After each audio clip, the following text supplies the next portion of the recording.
Erev Tov, que ces paroles de Torah seront Eilu Nishmat, Arlet Maya Bat Rachel, Eilu Nishmat, Nathan Michael Ben Chaya Solan Soulika, et Daniel Ben Rivka, pour Eilu Nishmat, Moshe Palachi Ben Estria, et le Refoua Shlema de Daniel Tamar Atouvat Fortuné. Saouda Bat Nejma. Saouda Bat Nejma. Yoshua Chaim Ben Hindel. Yoshua Chaim Ben Hindel. Hindel. Parashat Be'alotecha. Rashi nous dit que la parashat Be'alotecha suit la parashat de Nessiim qui a précédé. Moshe Rabbeinu a donné l'ordre aux Nessiim, aux chefs de tribu, de ramener chacun des sacrifices, une offrande, des cadeaux pour inaugurer le tabernacle au nom de sa tribu. Chacun, pour sa tribu, a amené. On a mentionné là-bas 12 Nessiim, dont le Nassi de la tribu de Ménaché, la tribu d'Ephraïm. Il y avait un qui était absent, le représentateur des Lévis. C'est qui le représentateur des Lévis? C'est Aaron HaKohen. Kohen Gadol. Moshe, c'est tout un Israël, même qu'il est Lévi, il représente toute la nation. Il ne peut pas représenter une seule tribu, mais son frère qui était le chef responsable du Mishkan aurait dû représenter les Lévi'im, et on n'a vu aucune représentation. Chazal nous dit, dans Midrash Tanchuma, Chayil Shada'ato Shel Aaron Shelo Haya Imahem B'Chanouka. Il a été peiné. Kadosh Baruch Hu lui a dit, toi, la tienne, est plus grande que la leur. Que toi, tu allumes les bougies. Ça, c'est Rashi.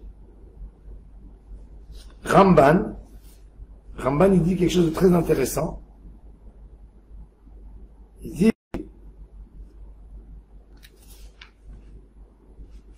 que Aaron HaKohen a reçu un cadeau, même quand il n'y aura plus de korbanot, même quand il n'y aura plus de tabernacle.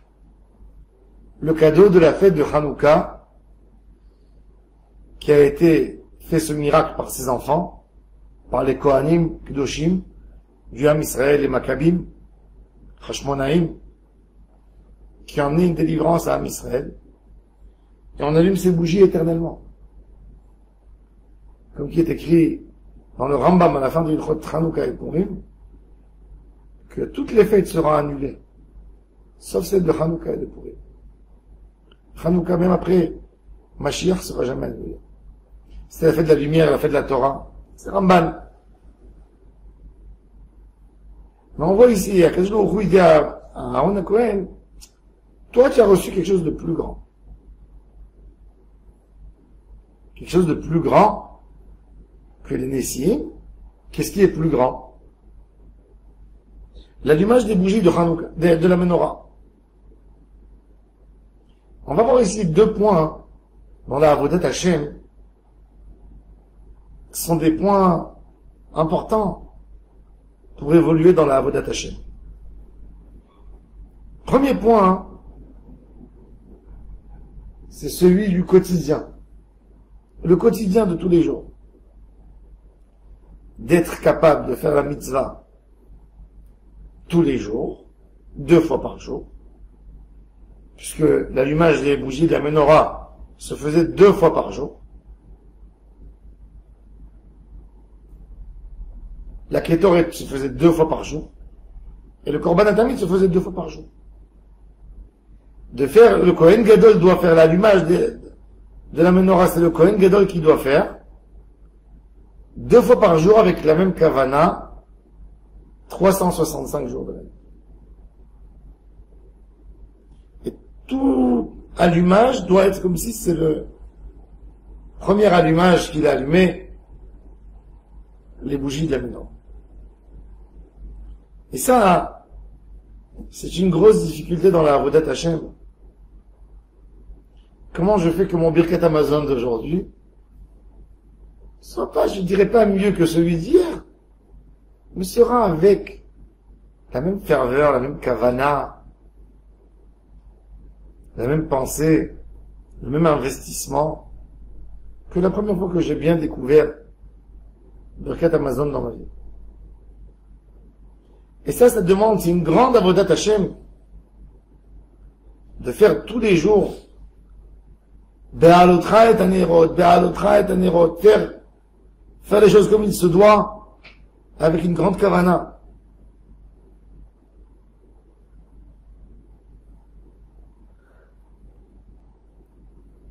La plus grande paresse dans la avodat Hashem vient du rituel. Le rituel, quelque part, c'est bien, ça nous oblige. On est introduit.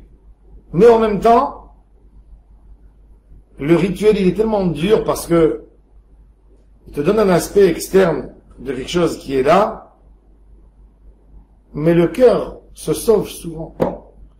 Le cœur ne va pas avec. La Gemara, elle parle de quelqu'un qui fait la tfila, la hamida, et que dès qu'il prononce le mot modim, spontanément, il se prosterne. Ça veut dire que c'est un mot clé qui fait prosterner la personne. Il sait même pas où il est, mais il a dit modim, donc il se prosterne. Et ça, c'est très très dur. Et mon cher Rabbeinu nous demande à Aaron à Cohen que malgré le fait qu'il allume tous les jours la menorah, 2 fois par jour, il faut que chaque allumage soit spécial, soit une unité en soi, n'appartient pas à un rituel. La Gemara, elle dit que les chassidim arishonim, 1 heure avant chaque prière, ils s'isolaient et ils pensaient à la grandeur d'Hachem pour pouvoir commencer la tfila avec une idée, avec une proximité à Hachem Yitbarach. David Amelech, dans le 5e chapitre du Tehillim, il dit Va'ani berov chazdecha avo betecha, ishtachave lecha kodshecha be'yiratecha. C'est la gentillesse, le grand amour d'Hachem qui nous a permis d'être invités chaque jour servir Hachem. Il y a beaucoup de personnes qui adoreraient un roi, ses citoyens ils l'aiment, et pourtant, c'est pas parce que tu aimes le roi que tu peux faire, tu peux le servir. Il a ses codes, il a ses choses comme il veut, comme il demande. Tu peux pas venir et faire ce que tu veux. Et le Be'alotra et anerot, il est censé à dire que chaque jour, ça soit quelque chose de différent. Qu'il y ait une belle kavana dedans. C'est pas, je tire pas, je fais pas comme hier. C'est aujourd'hui la première fois que j'ai eu le décret et l'ordre d'allumer les bougies. Ça, c'est la première chose dans la Avodat Hashem. Il faut faire un travail. Quand quelqu'un il n'est pas dans les mitzvot, il faut qu'il fasse les mitzvot. Mais quand quelqu'un il est dans les mitzvot, il faut surtout pas tomber dans le piège du rituel. C'est valable pour tout. C'est valable dans la vie de couple, c'est valable avec l'éducation des enfants, c'est valable dans tout. De ne jamais tomber, c'est valable pour réussir, pour avoir un succès dans sa société, dans son travail qu'il fait. Ne pas continuer ce d'hier, être motivé de nouveau comme le premier jour, à chaque jour. Retrouver la pêche, être motivé. C'est ce qui donne à l'homme la grande force, le grand bénéfice de la Avodat Hashem. Il se fait que là, que par un investissement. El moul pnei menorah Yair ou Shivat Anerot.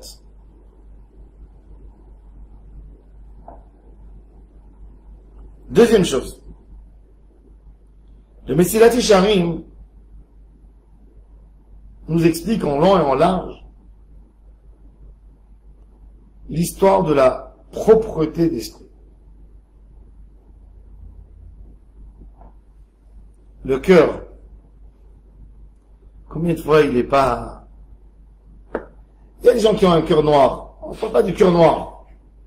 Le cœur noir, il n'y a rien à faire. On parle des gens qui font des mitzvot, des bonnes choses, mais avec d'autres idées. Avec. Le Ben Ishraï raconte, il y avait une fois un rave, il marchait dans les ruelles de Bagdad pour ramasser la tzedaka.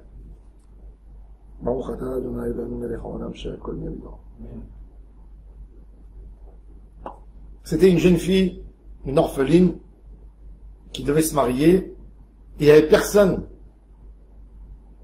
qui était près de l'aider. Elle se retrouvait quelques jours avant le mariage, sans avoir de quoi rentrer au mariage. Une petite robe de mariée, des draps pour la maison. Et le rave, il a été touché de cette situation, il allait y taper les portes. Les gens, ils voient un rave, ils donnent. À un moment, il passe dans la rue, il entend des cris d'une maison. Il vient, il tape à la porte, il se dit c'est une fête. Il voit que personne n'ouvre la porte. Doucement, discrètement, il ouvre la porte et il rentre. Et il voit les gens autour d'une table avec plein d'alcool et les gens qui jouent aux cartes. Il y a une somme d'argent énorme sur la table. Ils sont tellement concentrés dans leur jeu qu'ils n'entendent pas. Ça crie, ça... Vous avez vu les gens quand ils jouent à la belote, comment ça a l'air? Le rare, il leur tape à la porte, comme ça sur la table. Si vous n'avez pas honte, il y a dans cette communauté, il y a dans le ghetto, des familles qui n'ont pas de quoi manger. C'est quoi cette somme d'argent pour jouer? Vous devrez avoir honte, vous devrez vous sauver d'ici. Les gars, ils ont tellement honte vraiment de...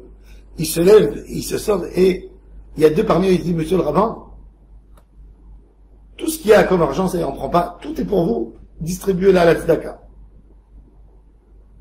Le rave, il a pris l'argent, il a eu de quoi marier cette orpheline, il a eu de quoi marier encore une orpheline, et il est resté encore un peu d'argent qu'il a distribué à des nécessiteux. Bon, vache.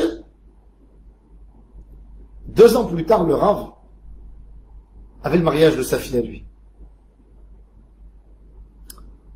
Un rave, il n'a rien du tout, pas de parnassa. Il s'est dit, tu sais, les gens qui jouent aux cartes, ils jouent pas une fois. Je vais repartir et peut-être ma chance va me ramener là-bas. Et si je les attrape au milieu du jeu, je prendrai une somme et je marierai ma fille.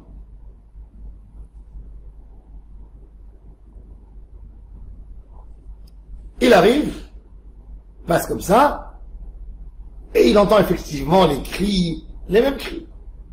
Il tape à la porte, comme la dernière fois, personne qui ouvre, donc il ouvre la porte, il rentre, il voit une grande somme d'argent. Et il vient, il tape à table, il crie, et là ils se mettent tous sur lui, il le frappe. Et il le chasse dehors. Il était humilié. Il va voir le Ben Ishraï. Il lui raconte l'histoire. Et le Ben Ishraï lui a dit, si tu as fait pour Hachem, c'est pas possible qu'ils t'ont frappé. Dis-moi, quelle idée tu avais quand tu es venu là-bas? Il a raconté au rab. Tzedaka pour ma fille. Il a dit, oui, d'accord. Ta fille, elle mérite la tzedaka à 100%. Mais c'était pas propre de ta part. Toi, tu t'es souhaité qui joue pour que tu puisses ramasser ton argent. Ce n'est pas pour Hachem, tu n'avais pas mal au cœur. Quelque part, tu souhaitais qu'il joue. Et ça, c'est pas propre. Et Hachem n'aime pas ce qui n'est pas propre. Be'alotra et Anerot, El Mout Pnei Menorah Yahiru. Et le Ramchal explique en long et en large. Il dit que quand on a une kavana dans le cœur, une bonne kavana, ben la kavana, elle est valable, elle est valable, elle est valable, jusqu'à la fin des temps. Tout ce qui va sortir de cette pensée est magnifique. Mais si la première pensée n'était pas bonne, n'était pas propre à 100%, elle va prendre un coup après 3 kilomètres. Il dit c'est comme 2 traits, parallèles, droits. Mais il suffit qu'il y ait un qui bouge un tout petit peu.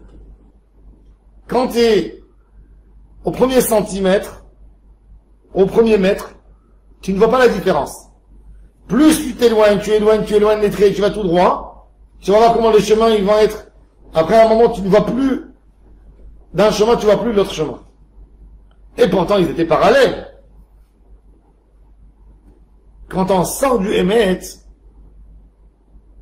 on peut arriver très loin. L'allumage de Aaron, c'est Midat Hanekiyut. C'est l'éclairage. Dans la lumière, surtout dans la Kabbalah, tout parle qu'en lumière. Tellement de niveaux de lumière, tellement de flou dans la lumière. Quand vous prenez une lampe qui n'est pas d'une bonne qualité, tout son éclairage sera influencé. Une tache sur la lampe, c'est une tache sur le mur. C'est un manque d'éclairage à tous les niveaux. Aaron HaKohen est censé, par l'allumage des bougies, d'éclairer au Ham Israël jusqu'à la fin des temps. Quand un père ou une mère de foyer veulent éduquer leurs enfants, ils ont à faire très très attention dans leur éclairage. Que cet éclairage soit un éclairage qui est clair, qui ne rend pas obscur, qui fait pas du mal, qui donne une pureté. Et ça, c'est la responsabilité du Kohen Gadol. Kohen Gadol devait être pur et propre. Aaron HaKohen, il n'y avait pas un homme plus pur d'esprit que lui. Il était au pouvoir pendant 50 ans en Égypte, le leader du Ham Israël. Du moment où Moshe Rabbeinu s'est sauvé, suite à l'histoire de l'Égyptien, qu'il a frappé parce qu'il avait frappé un Hébreu dans les chantiers, et il a dû prendre fuite.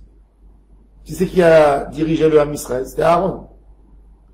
Quand Moshe est revenu en Égypte, Aaron lui donne les clés, lui dit vas-y, c'est à toi. Après des années qu'il était là. Plus long, Moshe Rabbeinu était peu de temps, et Aaron lui donne tout. Pureté d'esprit. Et à Aaron HaKohen, Moshe Rabbeinu lui dit, la lumière, il dit, tout ce qui va se passer dans le Ham Israël, aujourd'hui, dépendra de ta kavana, de ton éclairage de la lumière. Très difficile dans l'éducation des enfants. Quand on donne de la morale aux enfants, il faut que ça soit pur, que ce soit une lumière propre.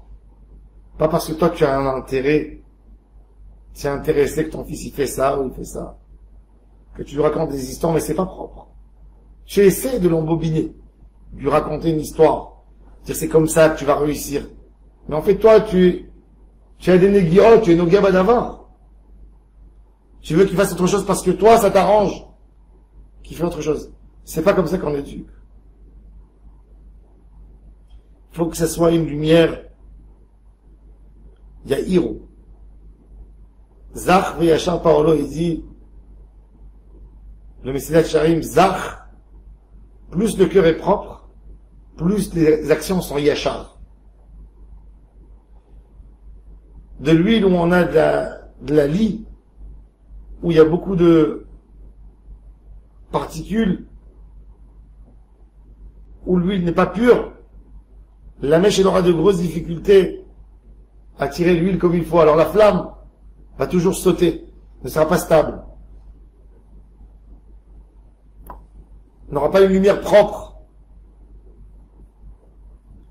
Akadosh Baruch Hu nous demande que ce que nous faisons bien. Yahiru. El mul pnei amenora yahiru shivat anerot. Vayasken Aaron.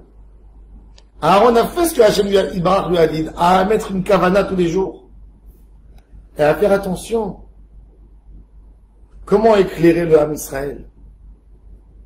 El mul pnei amenora el anerotea.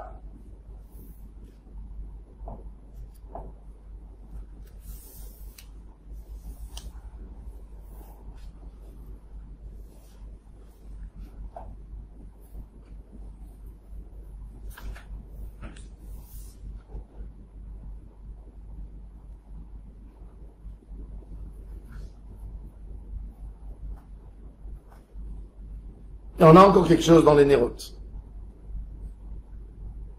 L'ordre de l'allumage des bougies, il y avait le corps de la menorah, le corps principal avec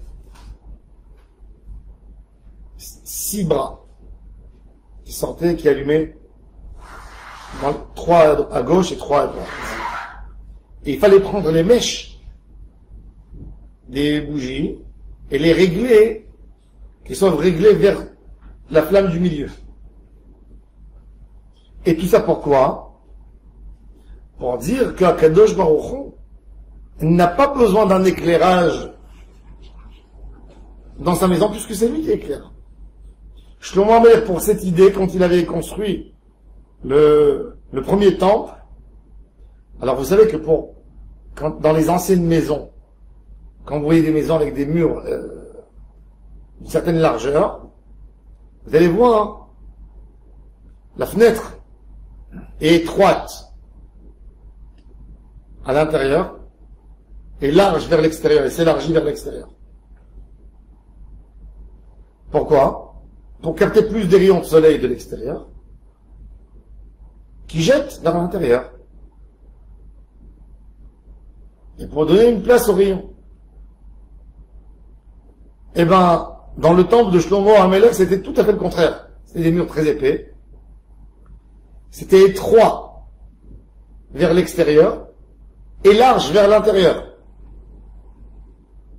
Pour qu'on dise pas qu'Akadosh Baruch Hu, c'est lui qui a besoin de lumière. C'est lui qui donne la lumière. C'est lui ton rayon de soleil.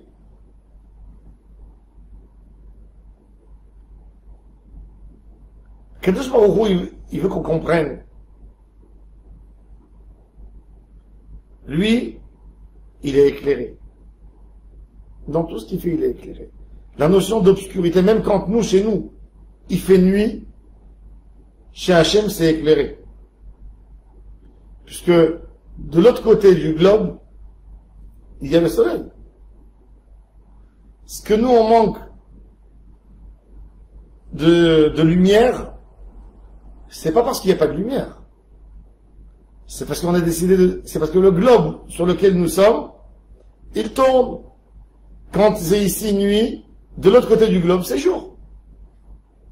Et quand ici c'est jour, là-bas c'est la nuit.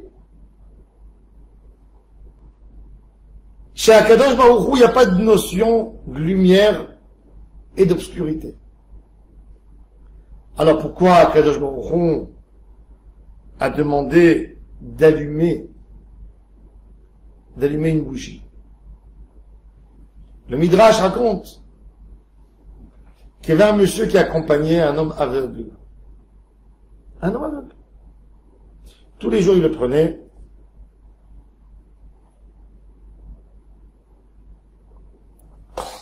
Et l'aveugle était très gêné chaque fois que cet homme vient pour lui, il le prend, le déplace d'un endroit à l'autre. Mais la personne qui faisait, il faisait ça avec bon cœur. Et ça ne le gênait pas du tout d'aider. Adraba, il voulait aider. Mais quand il voyait que l'aveugle était très gêné, pour pouvoir l'aider sans qu'il soit gêné, Il lui a dit, je te demande à attraper la torche dans ta main.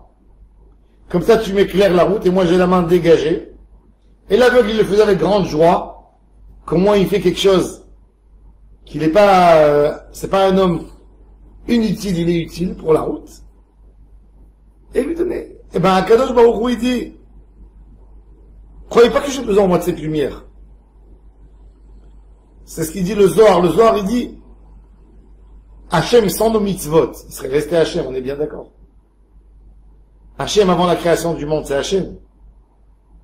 Mais Hachem, il veut que tu penses à 100% que grâce à tes mitzvot, tu lui donnes à manger. Sans tes mitzvot, Hachem, il est perdu. Ça, c'est la pensée que Hachem, il veut que tu penses. Et ça, c'est notre travail. Mais sans oublier que Hachem n'a pas besoin de la lumière. Rata Kadosh Baruch Hu les à côté d'Israël. Car Irba Lahem Torah Mitzvot, qui n'est pas honte. Irba Lahem, il leur a donné Torah Mitzvot. Et nous, on a à se diriger entre la grandeur d'Hachem, qui n'a rien besoin de nous. Que ses louanges ne seront jamais suffisantes. Que sa grandeur ne pourra jamais être écrite. Et on a envie d'avancer, et d'évoluer à ce niveau pour trouver une dimension pas Hachem. Plus l'homme il est élevé d'Hachem, plus l'homme, la dimension d'Hachem est grande, plus il vit dans un univers grand. Moins Hachem a de l'importance à tes yeux, tu vis dans un univers tout petit. Ton univers, il est de la manière dont tu le perçois, tu le vois. Si toi tu vois l'univers tout petit, si toi tu penses que tu vis que dans une chambre, un homme qui pense que l'île ou le pays dans lequel il vit, c'est le seul pays du monde. Il n'a jamais osé prendre un avion pour sortir, il n'a jamais vu qu'il y a un monde. Il s'imagine que tout c'est ça, c'est tout.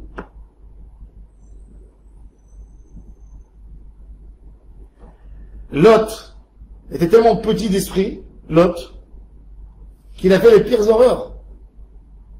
Il s'est marié avec ses filles. Pourquoi? Parce qu'il vivait dans une grotte, il buvait du vin, et il dormait. Il ouvrait ses yeux, lui et ses filles, il a raconté à ses filles une histoire de folie, que c'est les seuls survivants dans le monde. Il n'a pas pensé une seconde, peut-être mon oncle Abraham, il est vivant quand même. Pourquoi qu'Abraham soit puni? Il a dit non, moi je suis l'homme le plus tzaddik du monde, donc j'ai été sauvé, mais tout le monde a été détruit. D'où est-ce cette idée tendue? Donc, dans cette petite place qu'il a accordée quelque part au monde, il s'est retrouvé dans une situation si petite où ses filles ont fait ce qu'elles ont fait pour avoir un enfant de papa.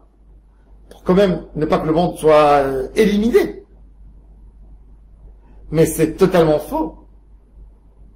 Il y a une vie, il y a beaucoup à faire.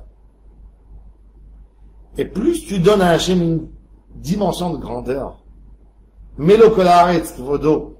plus tu parles de la grandeur d'Hachem, plus ton univers à toi est grand.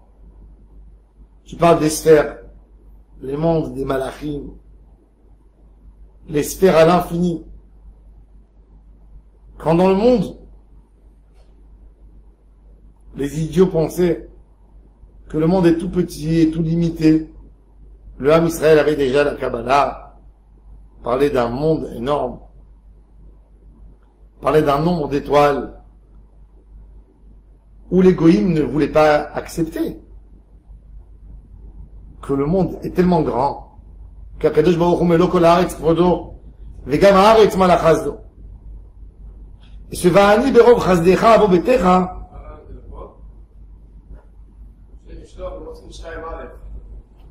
C'est 2 ici ou c'est 4? Non, je pose là, posez.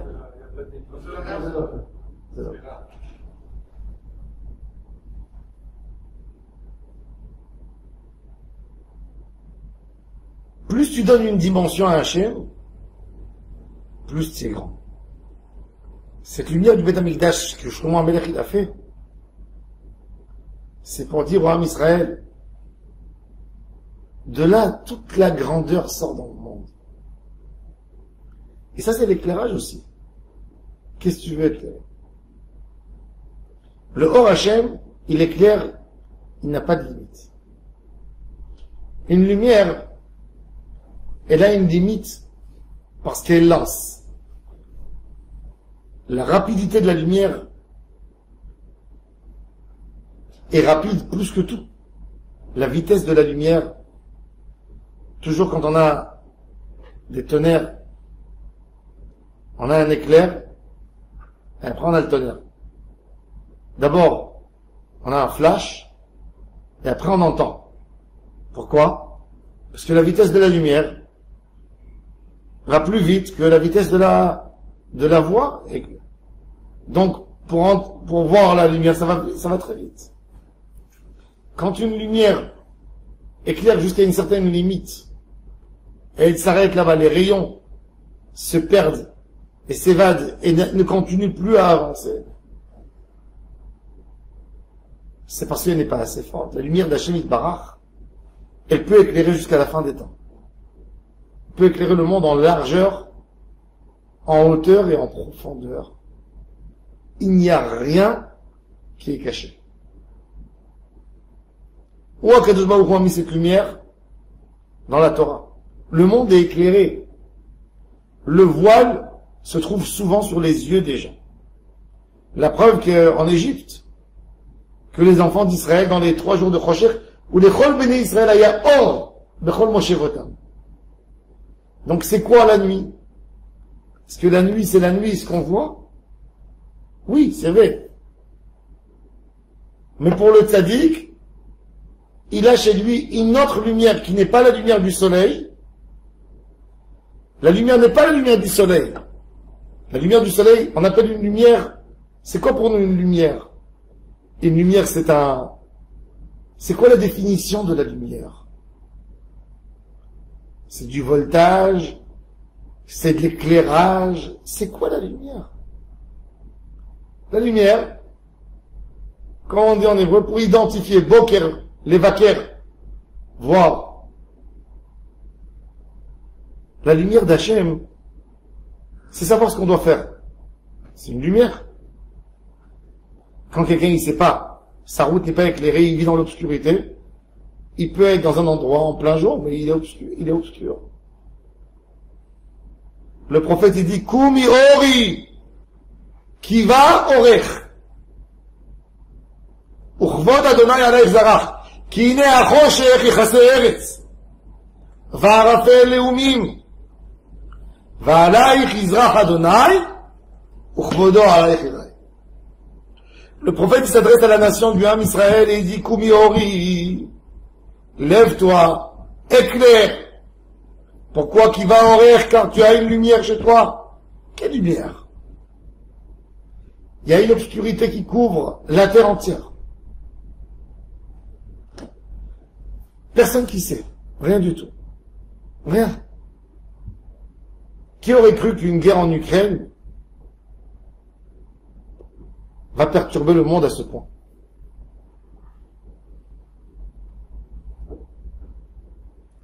Il y a un moment, j'étais avec un éleveur d'animaux. Il pleurait, il était assis, il pleurait. Il me disait, la nourriture des animaux, c'est des graines. Ça vient d'Ukraine. Il me dit, je payais une tonne 1500 shekels. Maintenant, je paye une tonne 5000. Il me dit, j'ai des moutons. Il dit, ils consomment par jour 2 kilos. Il me dit, donc quand je finissais d'élever, il me revenait à 30 shekels le kilo de viande avec tout ce que j'ai investi. Il me dit, maintenant, il me revient à 80.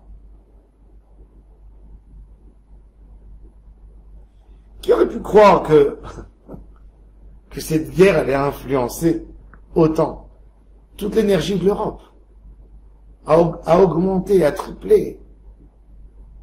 la nourriture, les trafics, les bateaux, toute l'industrie, tout ce qui est poulet, viande, lait, tout, ils doivent manger ces animaux. Ça a augmenté, ça a doublé. Tout a augmenté.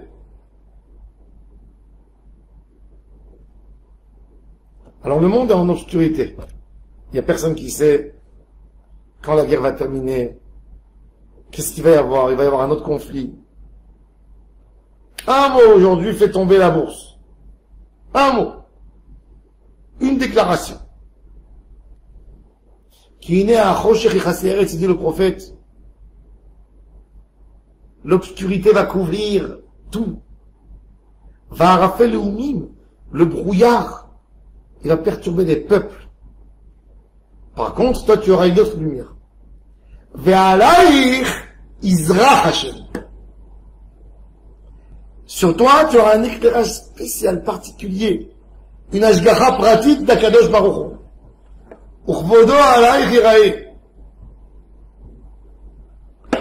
La menorah, c'est quoi? C'est la avodat Hashem. C'est ce qui va nous permettre de bien voir dans notre journée. Un homme, quand il est confiant à Hashem, quand il fait cette fille-là, il fait sa avodat Hashem, comme celle de Aaron à Cohen, bien comme il doit être, tu es tellement serein que tu sais comment te comporter dans chaque domaine de la vie. Ça, c'est l'allumage des bougies. La menorah. Il est écrit dans les kabbalistes, c'est une grande sgoula de lire la menorah, l'amnatser en forme de menorah. L'amnatser binginot, vous l'avez là. Elohim yichonenu varechenu, il est en forme de menorah. Là, vous l'avez là-bas aussi. C'est quoi cette forme? On parle là-bas de l'amnatser binginot de quoi? On demande à Hachem qui nous donne grâce aux yeux de tout le monde. Elohim yichonenu, varechenu. Qu'est-ce qu'on demande? Yaher pana vitanu sela. Nous éclairer. Dans ce misement exceptionnel, il y a 49 mots.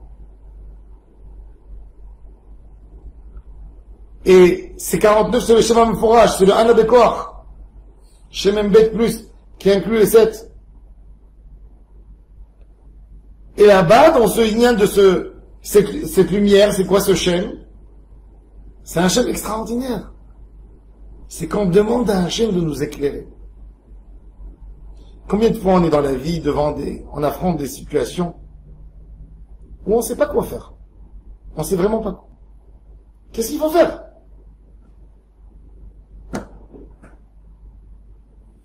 On a des situations tellement dures dans le couple, dans la parnassa, des choix. Je fais pas. Et on a tellement besoin d'avoir un chemin clair, un éclairage d'Hachem. Et ça, c'est la avodat Hachem de l'allumage des bougies. Le Kohen Gadol, il allumait la bougie pour tout le Ham Israël, pour que Hachem éclaire la route à chaque juif. Combien de fois un homme, il ne sait pas que la solution est tellement simple, à portée de main.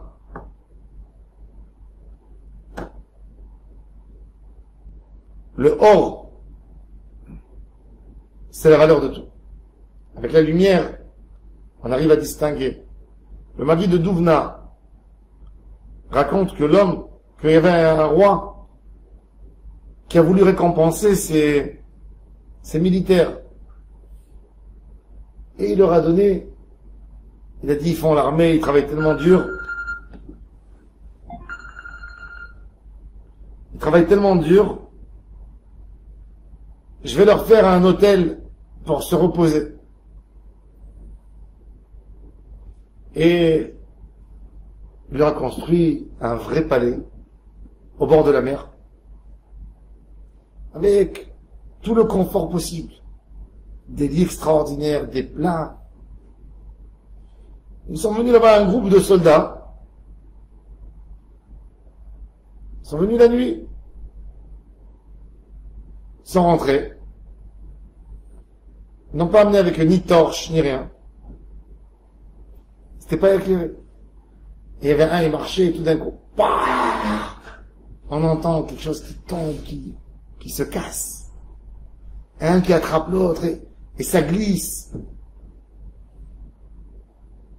Et ils étaient là en train d'insulter le roi. Bon, il y a quelqu'un, il avait un appareil d'alerte où il a appelé au secours. Ils ont amené, ils ont fait sentir, tous blessés, tombés. Le roi, il est venu les visiter à l'hôpital. Ils lui ont dit, vous nous avez donné un cadeau empoisonné. On est tombé, on s'est cassé. Et le roi, il dit, j'ai fait tout ça pour vous. Maintenant, venez avec moi. Ils sont arrivés à l'entrée du palais. Regardez à côté de la porte, c'est écrit en grand. L'allumage du système de lumière. Vous aurez rien qu'appuyer. Allez, on appuie. Et il est fait rentrer au palais. Quel tableau, quelle beauté. Les couloirs, les lits, les plats qui les attendaient. Ça va allumer la lumière. Quand tu n'as pas de lumière dans ta vie, tu peux tout avoir, mais tout ne vaut rien. Quand une table, elle devient un piège, t'attrapes les pieds, elle te fait tomber par terre. Quand une porte, tu vois pas, il est où le poignet? Tu vis dans une prison. Et ainsi de suite. La lumière, c'est le plus grand cadeau. Ce cadeau, Hachem nous l'a offert où, avec quoi? Avec la Torah. Kiner mitzvah ve Torah or. La Torah, c'est la lumière. Ki beor panecha na'ata ta'alanu Adonai Eloheinu. Torah. Torah, c'est le guide. Et après Chaim, quand tu as une lumière, tu peux comprendre comment vivre. Après, tu as Ahava, Chesed, Zakar, Aramim, Bracha, Shalom. Si tu n'as pas la Torah, tu n'as pas de lumière. Tu te cognes, ta vie, elle n'a aucune signification. Sans Torah, on est perdu. Sans Torah, on est perdu. Parce qu'on n'a pas de lumière dans nos vies. Et quand on parle de lumière, plus la lumière elle est de qualité, plus il y a eu de la Avodat Hashem, plus tu as fait de la tfila, plus tu as étudié, plus tu t'es rapproché à Hashem, tu tires d'en haut une lumière qui t'accompagne, qui t'aide à évoluer dans la Avodat Hashem. Qu'Hashem fasse qu'on puisse allumer une lumière, une vraie torche, une lumière qui résiste, qui éclaire, qui nous accompagne, qui nous donne de l'élan, qui nous aide dans notre couple, avec nos enfants, avec notre entourage, dans le travail professionnel, personnel de l'homme, à savoir allumer et à éclairer notre route. Baruch Adonai Le'olam, Amen.